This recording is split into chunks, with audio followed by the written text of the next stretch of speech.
अस्सलाम वालेकुम नाज़रीन, पाकिस्तान बुलेटिन न्यूज़ में भली कार party reporter Mehran Chandio. Pakistan Peoples Party MNA Sardar Nazir Ahmed Bughio जे फर्जन ज़िला कौंसल लड़काणो मेंबर सरदार गुलाम मुर्ज़ा ख़ान बुघियो साहब बाड़ी पहुंची मुख़्तलिफ़ बिरादरन जंहिंमें ॾहर बिरोही अबड़ा ऐं ॿियनि केतिरनि बिरादरनि सां ताज़ियतूं करे गहरे ॾुख जो इज़हार कियो, जंहिंमें बाबू बिरोही सां संदसि जे वालिद अॻूणो काउंसलर रसूल बख्श बिरोही जे PP काउंसलर मीर अली अहमद बिरोही जी अमर जे गुलाम मुर्ज़ा ॾहर सां संदसि जे वॾे भाउ मोहम्मद जुमन ॾहर जी ऐं अब्दुल रज़ाक बिरोही सां संदसि जे भाइटे ऐं दानिश अली अबड़ो सां संदसि भाउ जी वफ़ात ते ताज़ियत करे गहरे ॾुख जो इज़हार कियो। हैदर हाउस बाडिया पहुची पार्टी उहिदेदार ऐं वर्कर्स सां कचहरी कई। उन मौक़े ते सरदार गुलाम मुर्ज़ा ख़ान बुघियो मीडिया सां ॻाल्हाईंदे चयो त बाडिया शहर मुंहिंजो ॿियो घर आहे।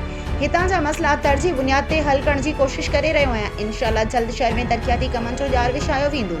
हिन चयो त बुघिया ख़ानदान अवाम जी ख़िदमत अॻु बि कई ऐं हाणे बि कंदासीं। हिन चयो त पाकिस्तान पीपल्स पार्टी मुल्क जी वाहिद पार्टी आहे जंहिंजूं पाड़ू अवाम में खुतल आहिनि, जंहिं हर दौर में अवाम जी ख़िदमत कई आहे। पीपल्स पार्टी अनक़रीब सिंध अंदरि नौजवाननि खे रोज़गार सां लॻाईंदी, बेरोज़गारीअ जो ख़ात्मो आणींदी। उन सां गॾु सिंध अंदरि तरक़ियाती कमनि खे पिणु तेज़ी सां हलायो वेंदो। सिंध खे ख़ूबसूरत बणाईंदे हिन चयो त PP पंहिंजी सियासत जो सरचश्मो बि अवाम सां ई समझे थी। उन मौक़े ते पाकिस्तान पीपल्स पार्टी जा सीनियर अॻवाननि काउंसलर हाजी इमदाद हुसैन सियाल, काउंसलर सज्जाद हुसैन फालपोडो, काउंसलर मीर सिकंदर अली ज़हरी, सैयद मंसूर अली बुखारी, राज अहमद सुमरो, इम्तियाज़ मशहूरी, खालिद हुसैन फालपोडो, सैयद सद्दाम हुसैन बुखारी, परवेज़ आशिक अली फालपोडो, सुल्तान अहमद नूनारी, बाबर ख़ान बिरोही, मोहम्मद सहाक दमड़ी, इनायत लाशारी, हसनैन अलिहार चांडियो ऐं ॿिया PP उहिदेदार ऐं वर्कर मौजूद हुआ।